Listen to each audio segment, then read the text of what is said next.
그러니까 하나님의 말씀을 아멘으로 받읍시다. 할렐루야, 아멘. 저희가 이번 특별 새벽 기도의 기간 동안에 하나님의 명령 6가지를 살펴가고 있는데요, 어제 수요 예배까지 포함해서 4가지 말씀 나눴고요, 오늘 5번째 명령을 나누고 내일 6번째 명령을 나눔으로 기도회를 마무리하도록 하겠습니다. 여러분, 저희들이 믿음의 삶을 복되게 살아가려면 믿음의 그림을 바르게 그리는 게 굉장히 중요합니다. 저는 예수 믿고 살아가는 것이 너무 행복하고 좋은 것임을 깨닫게 되었습니다. 그리고 성경을 봐도 아무리 성경을 제가 다른 시각으로 보려고 해도 성경이 그려주는 예수 믿는 믿음의 삶은 우리를 막 옥죄고 우리를 힘들게 하고 우리를 어렵게 하는 게 아니라 하나님이 우리에게 복을 주시려고 하시는 거예요. 여러분, 어떤 자녀가 아버지를 생각할 때 아버지는 너무 무섭고 딱딱하고 힘든 분이야, 그렇게 딱 생각을 가지게 되면 그분은 아버지를 찾아가기가 매우 두렵고 떨리게 될 겁니다. 그런데 만약에 그 아버지가 늘 내 편이고 항상 나를 사랑하시고 나를 도와주시고 어쨌든 나를 바르게 인도하시고 나를 좋게 하려고 하는 그런 분이다라고 하는 그 이미지를 딱 가지게 되면 여러분, 사소한 일에도 아버지를 찾아가게 되고 아버지를 좋아라 하고 아버지에게 나아가는데 여러분 두려움이 없을 겁니다. 어렵고 힘든 일만 있으면 아버지가 생각나고 아버지께 도움을 구하고 또 아버지에게 자기 아픔을 토로하게 될 것입니다. 여러분, 그렇게 우리가 믿음에 대한 바른 그림을 그리셔야 합니다. 그래서 하나님에 대한 바른 그림을 가지고 있는 게 매우 중요합니다. 저는 여러분들이 하나님에 대한 그림을 바르게 그려갈 수 있기를 주의 이름으로 축원합니다. 그런데 그 하나님에 대한 그 그림을 한 단어로 그렇게 설명한다면 여러분, 복으로 설명할 수 있습니다. 그러니까 하나님은 복 주시는 하나님이라는 거죠.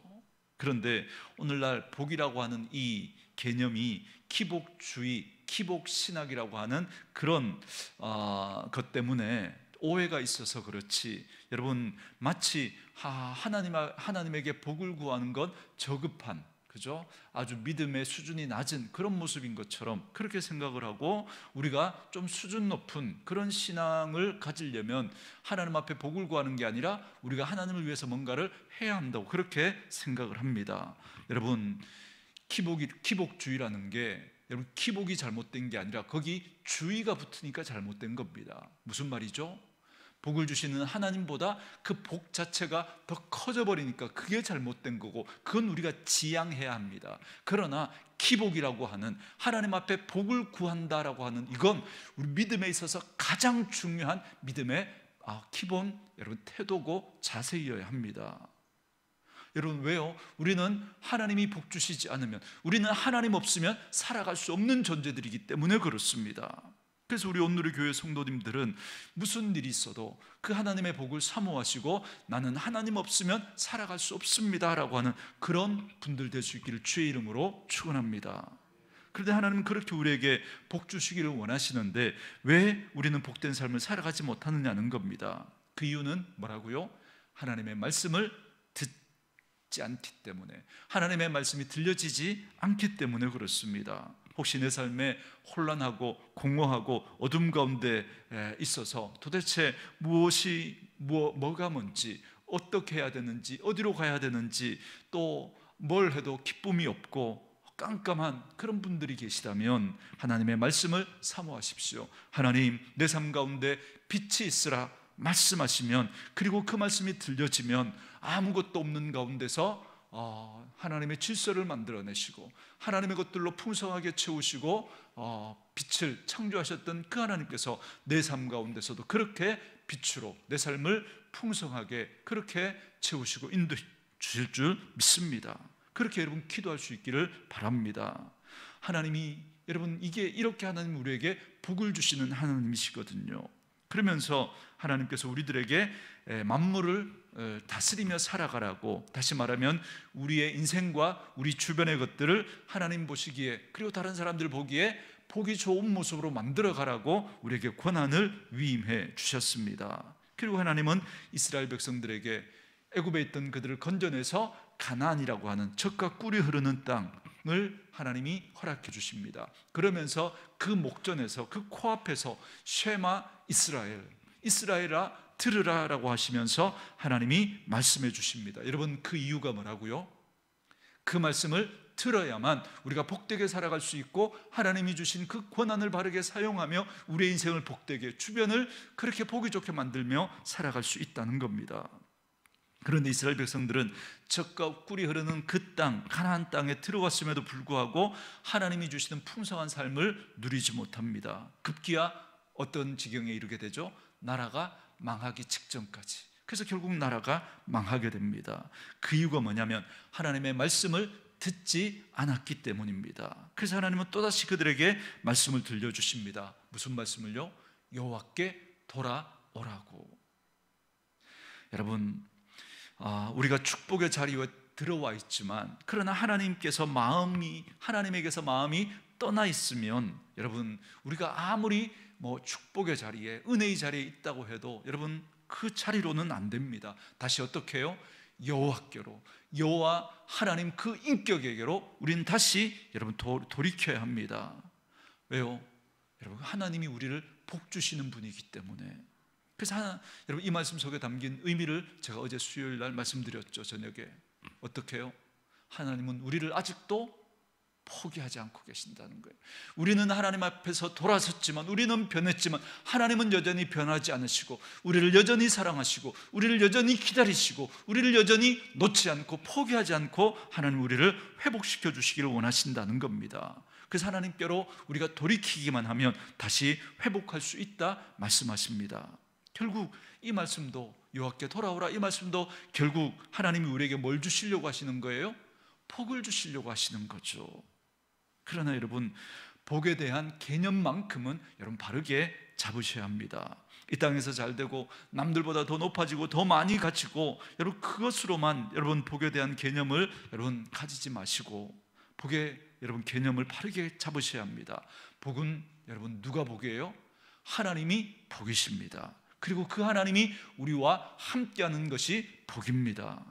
그래서 우리가 이 사실만 인정할 수 있다면, 때로는 웅덩이에 빠지고, 때로는 감옥에 갇히고, 때로는 종살이를 하고, 때로는 가난하고 헐벗고 핍박을 받는다고 할지라도 그곳에 하나님이 함께 하시면 우리의 삶은 어떤 삶이라는 거예요? 복된 삶이라고요. 그래서 야곱이, 요셉을 하나님이 함께 하심으로 그가 형통한 자라고 말씀하시잖아요. 애굽의 그 보디발의 집에 종살이를 하는 그때. 그래서 성경에 나타난 하나님의 사람들의 한결같은 고백이 뭐예요? 하나님을 가까이 하는 것이 내게 복이다, 그렇게 말씀하시잖아요. 그러니까 하나님만 함께 하시면 육체의 상황과 물질적인 상황과 마음의 상황을 뛰어넘어 하나님이 가져다 주시는 그 복을 누리게 될 거라는 겁니다. 그런데 왜 내게 이런 일이 일어나지 않는가? 이게 여러분 우리 안에 물음표로 남아야 합니다. 그리고 하나님께서 우리에게 가져다 주시려고 하시는 것이 무엇인지를 사모하면서 여러분 그 문제를 풀어가셔야 합니다. 여러분 꼭 기억하십시오. 지난 4번의 시간 동안 나누었던 그 명령들 모두가 다 사실 우리에게 뭘 가져다 주시려고 하시는 거예요? 하나님이 복을 가져다 주시려고 하시는 거예요. 그래서 그 명령들 하나하나를 곱씹으면서 왜 나는 이런 복을 누리지 못하는지 여러분 우리의 삶을 돌아보시고 돌이키셔야 합니다. 그리고 그 마음으로 하나님 앞에 기도하셔야 합니다. 저는 저와 여러분들에게 이 일이 있기를 주의 이름으로 축원합니다. 그리고 오늘 5번째 말씀은 뭐냐면, 그 여호와께 돌아오는 구체적인 우리들 쪽에서 가져야 할 모습들, 삶의 태도들을 설명하는 겁니다. 그게 뭐냐면 범사에 그를 인정하라는 거예요. 한번 따라하겠습니까? 범사에 하나님을 인정하십시오. 여러분, 이스라엘 백성들이 범한 어리석음이 뭔지 여러분 그걸 성경이 잘 요약해서 알려주는 본문이 있는데요, 예레미야 2장 13절 말씀으로 한번 와보십시오. 본문 표시해 두시고요. 예레미야 2장 13절 말씀, 조금 더 뒤로 오셔서요, 이사야 다음 예레미야죠. 예레미야 2장 13절 말씀입니다. 구약 성경 1052쪽 그 어간입니다. 1051쪽 예레미야 2장 13절. 하나님께서 이스라엘 백성들이 복되지 못한 그 이유를 여러 가지가 있겠지만, 그러나 딱 요약해서 두 가지로 지금 알려주고 있는 말씀이거든요. 우리 같이 한번 읽을까요? 읽습니다. 시작. 내 백성이 두 가지 악을 행하였나니 곧 그들이 생수의 근원되는 나를 버린 것과 스스로 웅덩이를 판 것인데 그들은 그 물을 가두지 못할 터질 웅덩이들이니라. 아멘. 그러니까 결국 이렇게 설명할 수 있는 거죠. 모든 인류가, 모든 사람이 애쓰고 수고하고 노력하고 열심히 살고 열심히 공부하고 열심히 사람을 만나고 일을 꾀하고 거래하고 사업을 하는 이유가 뭐라고요? 복을 받으려고, 복된 삶을 살려고 그렇게 한다는 거죠.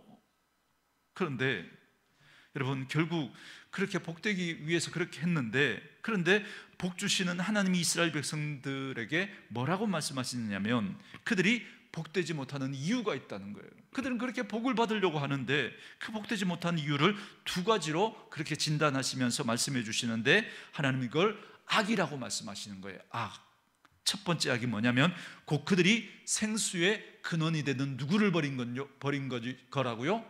하나님을 버렸다는 거예요.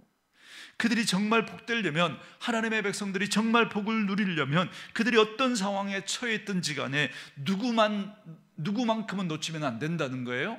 그 복, 생수의 근원인 하나님만큼은 놓치면 안 된다는 겁니다. 그런데 그들이 생수의 근원 되시는 하나님을 버렸다는 거예요. 이게 그들이 복되지 못한 첫 번째 이유, 본질적인 이유라는 거예요. 그러니까 여러 가지 원인들이 있겠지만 딱 그 본질을 요약하면 첫 번째가 생수의 근원되는 바로 복이 되시는 그 하나님을 그들이 버렸다는 겁니다. 그리고 두 번째가 뭐냐면 이렇게 말씀하시죠. 생수의 근원이 되는 나를 버린 것과 스스로 또 뭐 한 거라고요? 웅덩이를 팠다는 거예요. 여러분, 그림이 그려지십니까? 생수의 근원이 하나님이신데, 하나님이 여기 계신데, 그런데 그 하나님을 버리고 누가 지금 삽질을 하고 있다는 거예요? 누가 지금 곡괭이질을 하고 있다는 거예요? 내가. 여러분, 근데 하나님 이렇게 진단하시죠. 그것으로는 물을 뭐 하지 못할 거라고요? 가두지 못할 거라고요. 그래서 노력을 하고 수고를 했지만 남는 게 없을 거라는 거예요. 왜요? 그렇게 너희들이 수고해서 삽질해서 그렇게 판 그 웅덩이는 어떤 웅덩이라는 거예요? 터진 웅덩이라는 거예요. 우선은 이렇게 물을 막 가두면 모이는 것 같은데 조금만 지나면 다 빠지더라는 거예요. 다 노력하고 수고하고 채운다고 채웠는데 이 방법이 최고인 것 같아서 이렇게 하고 이렇게 하면 해결될 줄 알았는데 여전히 그렇게 해도 문제는 해결되지 않고 또 다른 문제들이 또 인생 가운데 찾아오더라는 겁니다. 왜요? 터진 웅덩이이기 때문에. 이게 하나님께서 이스라엘에게 내리시는 진단입니다. 나는 너희들에게 복 주려고 하는데 너희가 복되지 못한 이유는 생수의 근원이 되는 나를 버리고 너희들이 스스로 웅덩이를 판 그것 때문에 그렇다는 겁니다. 그게 악이라는 거예요, 하나님 보실 때. 그래서 제가 우리 식구들에게 계속 이 패턴을 말씀드리잖아요. 저와 여러분들이 하나님을 위해서 뭘 하는 게 아니라니까요. 여러분, 그림이 이런 거죠. 우리가 자꾸 이렇게 하나님을 놓쳐버리고 자꾸 우리는 하나님의 일을 한다고 하면서 자꾸 삽질을 하고 꽃갱이질을 하는 거예요. 여러분, 그게 뭐라고요? 터진 웅덩이를 파는 것과 같다는 거예요. 도리어 진짜 저와 여러분들이 해야 되는 건 뭐라는 겁니까? 생수의 근원 되시는 하나님께로부터 오는 그 생수를 마시는 거예요. 마셔보면 우리가 뭘 해야 될지를 알아지는 게 아니라, 여러분, 마시면 나와요. 그냥 채워지면 그냥 흘러나와요. 그리고 마시고 나서 나오는 그것이야말로 진짜 예배가 되고 진짜 섬김이고 진짜 봉사이고 진짜 하나님 앞에 드리는 저와 여러분들의 삶의 순종이 될 거예요. 여러분, 하나님 앞에서 마시면 채워지면 자연스럽게 흘러나오잖아요. 억지로 짜내는 게 아니라니까요. 억지로. 자꾸 여러분, 우리는 다른 종교의 패턴에서 우리가 그걸 가지려고 하는 거예요. 아니라니까요. 생수의 근원 대신 하나님으로부터 마시면, 여러분, 채워지면 나오는 거예요. 성경이 거듭거듭 그 얘기를 하는 거예요. 무엇인가를 했는데 하나님이 그걸 안 기뻐하신다는 거예요. 그래서 심지어 하나님이 이렇게까지 말씀하시잖아요. 누군가 저 성전 문 좀 닫아줬으면 좋겠다. 여러분, 성전에서 이루어지는 일이 뭐예요? 제사를 드리는 거죠. 우리로 치면 하나님 앞에 예배를 드리는 거예요. 그런데 하나님이 그게 싫다는 거예요. 왜냐하면 그들이 스스로 판 웅덩이로 예배하니까. 이게 이스라엘 백성들의 근본적인 문제였던 거예요. 그리고 이제 이렇게 말씀하시는 겁니다. 그게 저와 여러분의 문제일 수 있다는 거예요. 그게 아니요 목사님, 저는 하나님을 버린 적 없는 것 같은데요, 저는 웅덩이를 스스로 판 적 없는 것 같은데요, 그렇게 느끼실지 모르지만 저와 여러분에게 한번 잘 분별해 보라는 거예요. 정말 나는 생수의 근원 되시는 하나님을 붙들고 있는가? 정말 나는 스스로 웅덩이를 파는 그런 행위를 하지 않은 게 맞는지 한번 잘 점검해 보라는 겁니다.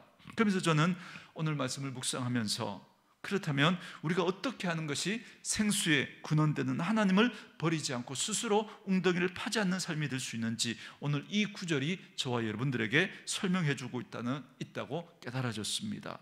여러분, 그걸 이 새벽에 여러분과 나누려고 하는데요, 다시 여러분 본문으로 오셔서 잠언 3장 6절 말씀을 같이 한번 읽어볼까요? 잠언 3장 6절 같이 읽습니다. 시작. 범사의 그를 인정하라. 그리하면 네 길을 지도하시리라. 아멘. 이 말씀을 세 가지로 정돈해 드리려고 합니다. 첫째, 하나님을 인정하는데, 그런데 언제 인정하라 그래요? 범사에. 그래서 오늘 첫 번째로 이 범사에라고 하는 이 단어를 묵상하려고 합니다. 여러분, 범사가 뭘까요? 범사. 여러분, 어떤 거죠? 뭐 늘, 그죠? 뭐 항상, 언제든지, 그죠? 뭐 그렇게 설명될 수 있겠죠. 이걸 좀 더 구체적으로 설명할 필요가 있겠습니다. 작은 일도 큰 일도, 사소해 보이는 일도 무거워 보이는 일도, 내가 자신만만한 일도, 내게 자신이 없고 불안하고 걱정이 되는 그 일도, 내게 지금 잘 되고 있는 일도 지금 잘 안 되고 있는 그 일도, 이게 다 뭐라는 거예요? 범사라는 거예요. 범사. 그래서 그 모든 상황에서 누구를 인정해야 된다고요? 하나님을 인정해야 된다는 거예요. 절망적인 일도 소망적인 일도, 굳은 날도 또 굳지 않은 맑은 날에도 하나님을 인정해야 된다는 거예요. 그래서 여러분 한번 살펴보자는 거죠. 우리 정말 사소한 일, 그 일에도 하나님께 여러분 아뢰고 있습니까? 자신만만한 일, 정말 그 일도 여러분 기도하며 진행하고 있습니까?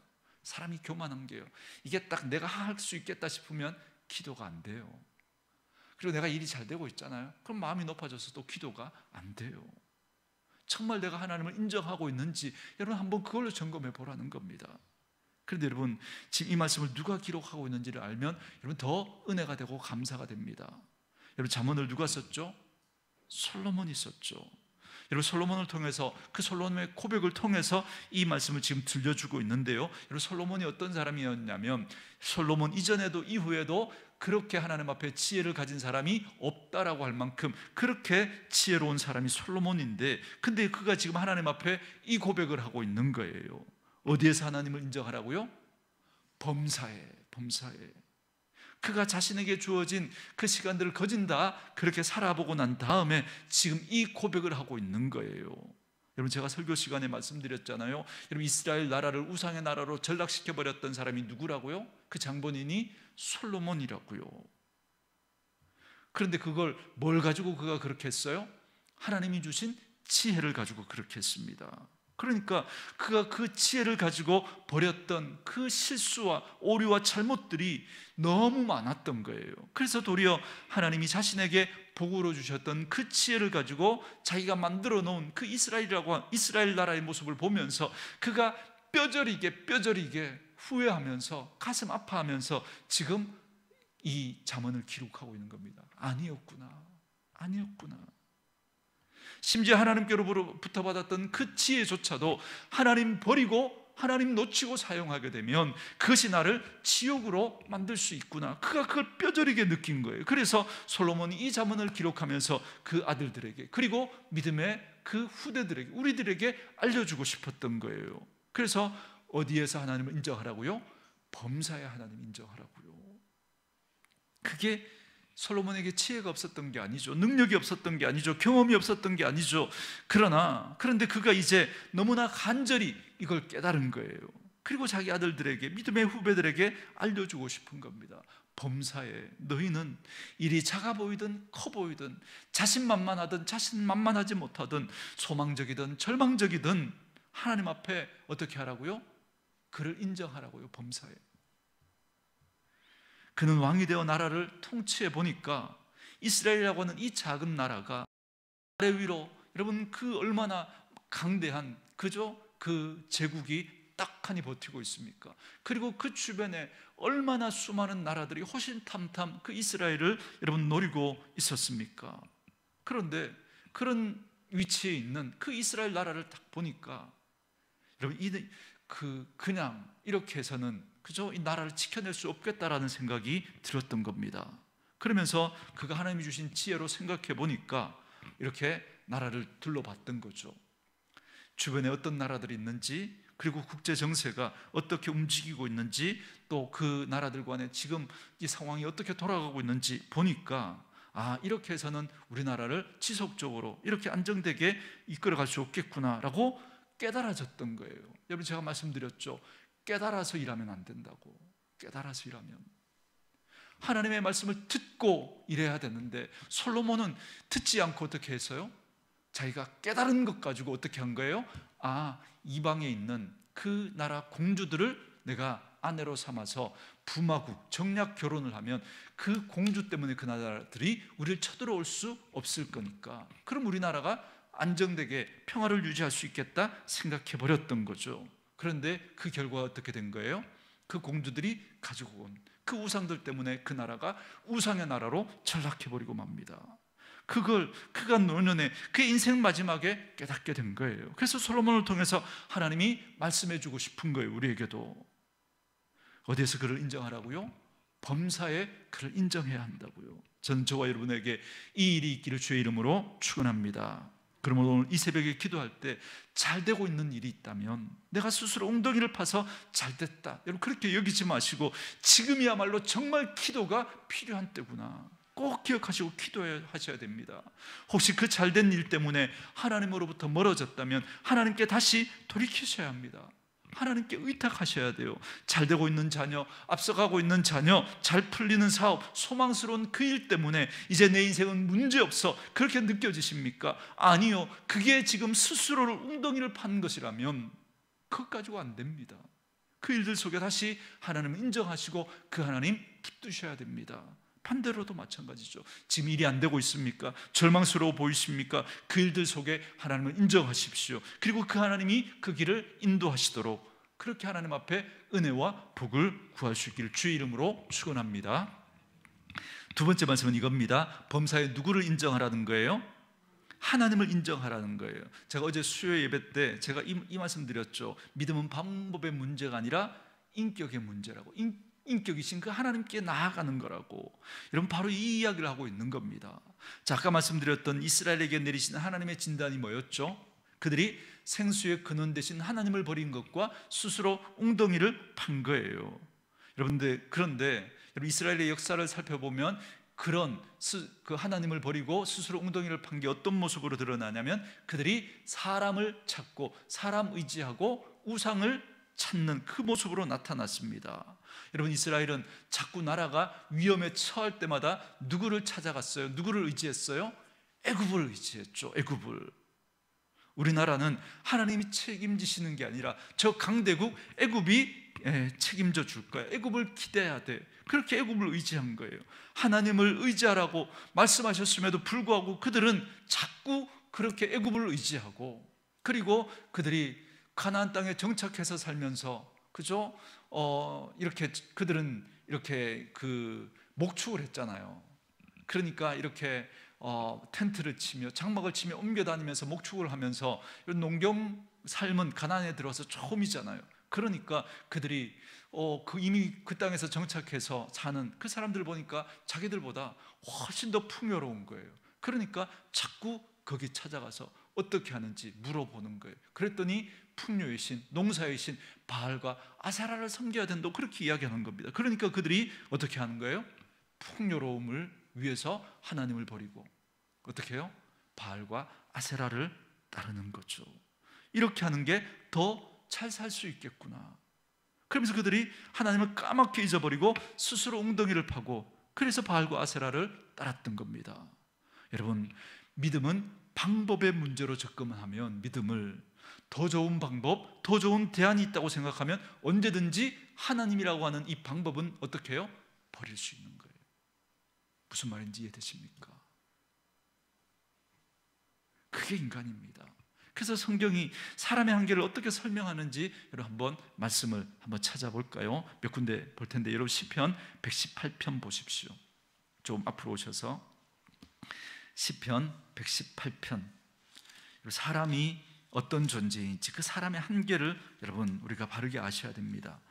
118편 1절부터 제가 읽어갈 텐데요, 여러분 한번 잘 들어보시기를 바랍니다.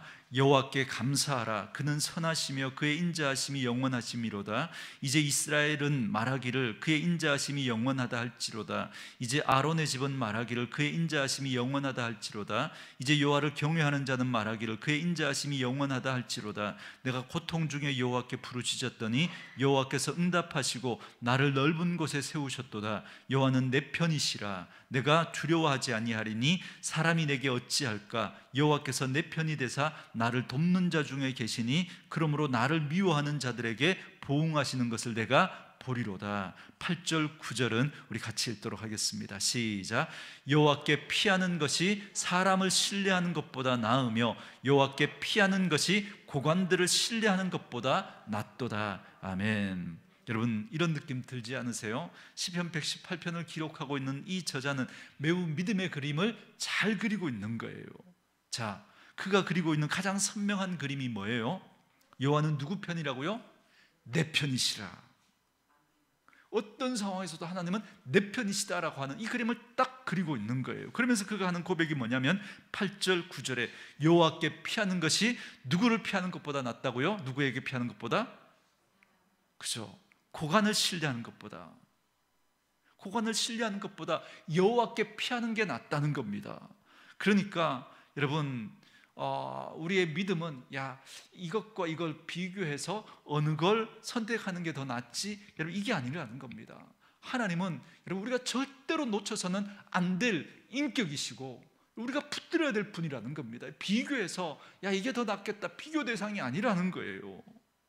여러분 9절 말씀에 뭐라 그래요? 여호와께 피하는 것이 누구를 신뢰하는 것보다 낫다고요? 고관을 신뢰하는 것보다. 저는 이 말씀을 보니까 아마 이분이 실수를 했던 것 같아요. 하나님보다 고관을 의지하는 게 더 낫다고. 그런데 깨달은 거죠. 그게 아니라는 걸. 그래서 지금 알려주고 있는 거예요. 하나님은 내 편이시다.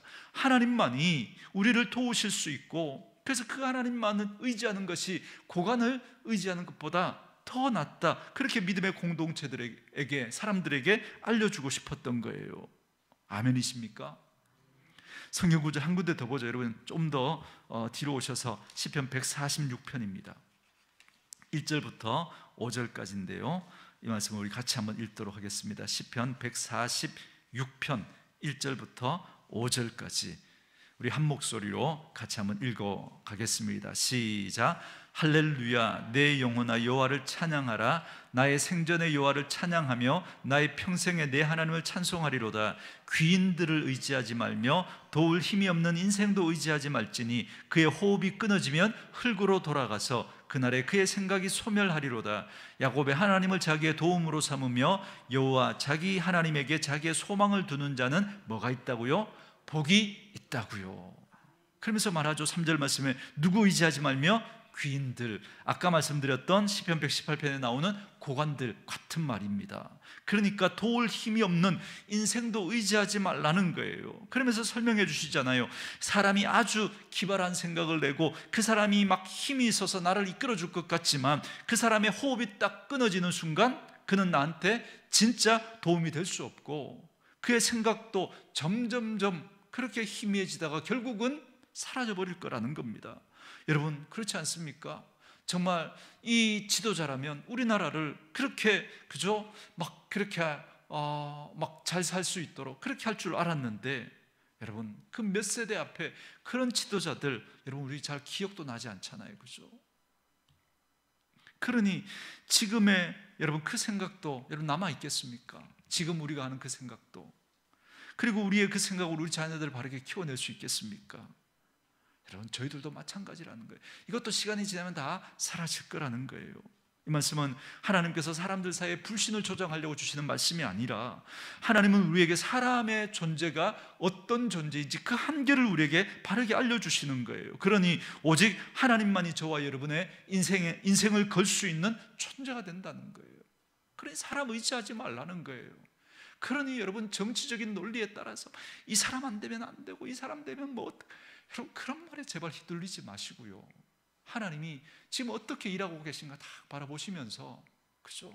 하나님이 지금 어떻게 일하는지 바라보면서 여러분 그렇게 여러분 뭐 다른 사람에게 이야기할 필요도 없고요. 여러분이 보시면서 하시면 돼요.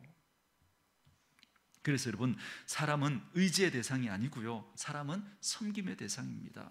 그래서 이해해 주시고 용납해 주시고 기다려 주시고 참아 주시고 줘 주셔야 돼요. 저를 포함해서 우리 모두 다 말씀드렸죠. 혹시 여러분들 중에 저를 좋아하시는 분이 계신다면 저를 잘 몰라서 그런 거라고. 그래서 저도 여러분을 좋아한다고 말씀드렸잖아요.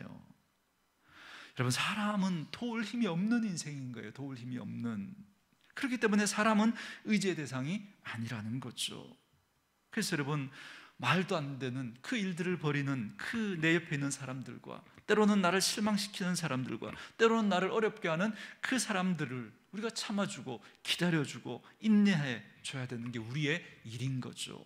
여러분, 이게 녹록지가 않으니까, 그러니까 우리가 어떻게 해야 돼요? 생수의 근원이 되신 하나님께 여러분 그 생수를 마셔야죠. 그래야 우리가 그렇게 할 수 있으니까.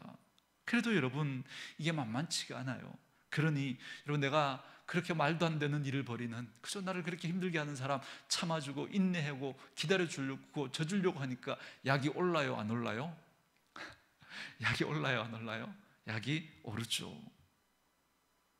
여러분, 그렇지만 여러분, 그렇게 참아주시는 자에게 하나님이 자꾸 갚아주시려고 하시는 거예요. 그러니까 여러분, 성경은 이렇게 말하죠. 온유한 자가 복이 있다고, 겸손한 자가 복이 있다고, 참는 자가 복이 있다고 말씀하시잖아요. 왜요? 하나님이 갚아주실 거니까. 여러분, 교회 공동체를 섬기면서 혹 지체들과 지내면서 가슴 아리를 하고 참는 일이 있었다면 여러분이야말로 하나님의 위로를 받는 사람이라는 걸 깨달을 수 있길 바랍니다. 또 하나, 우리가 스스로 웅덩이를 판 게 뭔지 이스라엘을 통해서 보여주시는 게 뭐냐면 우상을 섬기는 겁니다. 여러분, 그게 그래서 성경이 또 우상의 한계를 우리에게 알려주세요. 여러분, 역시 시편 말씀 135편으로 와보세요. 이번에는 시편 135편으로 이제 우상의 한계를 우리에게 알려줍니다. 시편 135편 15절에서 18절까지 우리 같이 한번 읽을까요? 읽습니다. 시작. 열국의 우상은 은금이요 사람의 손으로 만든 것이라 입이 있어도 말하지 못하며 눈이 있어도 보지 못하며 귀가 있어도 듣지 못하며 그들의 입에는 아무 호흡도 없나니 그것을 만든 자와 그것을 의지하는 자가 다 그것과 같으리로다. 여러분, 우상을 섬긴다는 게 뭐냐면 한번 정신을 차리고 똑똑히 한번 보라는 거예요. 우상이 뭔지. 열국의 우상은 은금이요 사람의 손으로 만들었다라는 거예요. 우상을 누가 만들었다고요? 사람의 손으로. 그 돌을 깎고 그 나무를 깎아서 만들어 놓고, 그죠? 그렇게 그 입을 그려놓고 그 입이 있은들 그게 말을 할 수 있겠냐는 거예요. 눈을 그려놓고 눈이 있은들 그 눈으로 볼 수 있냐는 거예요. 그 입에는 아무 호흡도 없다는 겁니다. 그런데 거기 가서 사람들이 손을 비비고 거기 가서 절을 하고 거기 가서 하나님으로부터 호흡을 받은 사람들이 그러고 있다는 거예요. 그러고 이거 얼마나 어리석냐는 거예요. 한번 잘 생각해 보라는 겁니다. 이게 여러분 하나님의 판단입니다. 여러분, 성경 구절 조금 더 볼까요? 앞으로 조금만 더 오셔서 시편 115편 4절부터 12절 말씀, 888쪽 그 어간입니다. 4절부터 12절까지 제가 읽어볼게요. 그들의 우상들은 은과 금이요 사람이 손으로 만든 것이라 입이 있어도 말하지 못하며 눈이 있어도 보지 못하며 귀가 있어도 듣지 못하며 코가 있어도 냄새 맡지 못하며 손이 있어도 만지지 못하며 발이 있어도 걷지 못하며 목구멍이 있어도 작은 소리조차 내지 못하느니라. 맞죠? 8절. 그래서 우상을 만드는 자들과 그것을 의지하는 자들이 다 그와 같으리로다. 이스라엘아, 여호와를 의지하라. 그는 너희의 도움이시오 너희의 방패시오 것이로다. 아론의 집이여 여호와를 의지하라. 그는 너희의 도움이시요 너희의 방패시로다. 여호와를 경외하는 자들아 너희는 여호와를 의지하여라. 그는 너희의 도움이시요 너희의 방패시리로다. 12절 같이 읽습니다. 여호와께서 우리를 생각하사 복을 주시되 이스라엘 집에도 복을 주시고 아론의 집에도 복을 주시며. 아멘. 그 밑에 어떤 말씀일까요? 우리에게도 높은 사람이나 낮은 사람을 막론하고 여호와를 경외하는 모든 자에게 뭘 주신다는 거예요? 복을 주신다는 거죠. 여러분 다시 한번 기억하세요. 하나님이 뭘 주세요? 복을 주세요. 그림을 바르게 그리셔야죠. 하나님은 복 주시는 하나님이십니다. 그리고 분명히 기억하라는 거예요. 우리의 한계를, 사람의 한계를. 그리고 너희들이 그렇게 의지하는 사람과 너희들이 그렇게 의지하는 그 우상의 그 한계를 똑똑히 보라는 거예요. 점쟁이 찾아가서 그렇게 도움을 구한다고 여러분 그들이 우리를 도와줄 수 있겠냐는 거예요. 똑같이 우리와 같은 사람이라는 겁니다. 도울 힘이 없는 인생이라는 거예요. 이스라엘의 역사가 여러분 그걸 잘 보여주고 있잖아요. 그들이 여러분 그렇게 어려울 때마다 옆에 있는 나라를 도와달라고 그렇게 의지했지만 이스라엘 역사 보세요. 그렇게 의지했던 나라에게 뒤통수를 맞았던 게 이스라엘입니다. 그리고 바알과 아세라를 그렇게 쫓았는데 절했지만 그러나 그들의 역사를 보십시오. 성경이 뭘 말해줍니까? 그들이 나라를 잃고 포로로 잡혀가서 성전이 무너지고 집이 무너지고 성벽이 무너지는 그런 아픔을 그들이 겪었다는 거예요. 그게 사람 의지하고 우상을 의지한 결과라는 겁니다. 그런데 왜 너희들도 지금 똑같이 생수의 근원이신 그 하나님을 버리고 스스로 웅덩이를 파며 살아가냐는 거죠. 지금 우리에게 그 말씀을 하고 계신 거예요. 그러니 누구에게 돌아오는 거예요? 하나님에게, 여호와에게 돌아오라는 거예요. 그래서 구체적으로 어떻게 하라는 겁니까? 범사에 누구를 인정하라고요?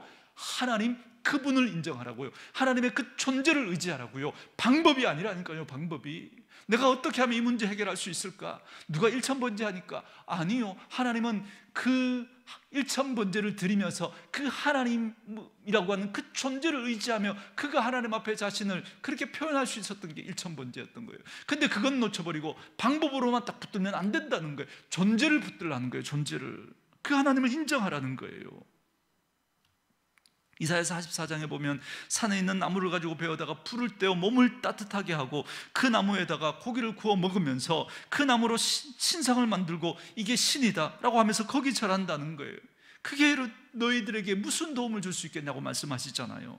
그런데 너희는 생수의 근원이 그 하나님 버리고 그렇게 아무 도울 힘이 없는 그런 우상을 그렇게 절하고 있다는 게 이게 얼마나 우습냐는 거예요. 그러면서 너희들이 스스로 웅덩이를 팠다는 거예요. 하나님을 버려두고. 그래서 다시 범사에 하나님을 인정하라는 거예요. 그래서 세 번째 결론의 말씀이 여러분 하나님을 인정하셔야 한다는 겁니다. 다시 하나님만이 나의 도우심이며 다시 하나님만이 나의 생명이시며 하나님만이 나의 반석이시며 하나님만이 나의 전부이시다라고 하는 그 고백을 우리도 고백해야 한다는 겁니다. 이 새벽에 하나님께 더 가까이 나아가시는, 그래서 하나님께서 허락하신 복을 누리며 살아가는 분들 될 수 있기를 원합니다. 여러분 하나님을 인정한다는 게 뭡니까? 하나님을 의지한다는 거예요. 하나님 그 인격에 나를 기대고 나를 맡기는 겁니다. 여러분 그 하나님 앞에 그냥 인격 앞에 나오시면 돼요. 내 한계를 인정하시고 그분의 도우심을 구하면서 여러분 그분 앞에서 그냥 울면 돼요. 그걸 기도로 받으신다고 말씀드렸잖아요. 온전히 기대고 그렇게 오늘 이 새벽에도 돌아가는 저와 여러분 될 수 있기를 주의 이름으로 축원합니다. 주신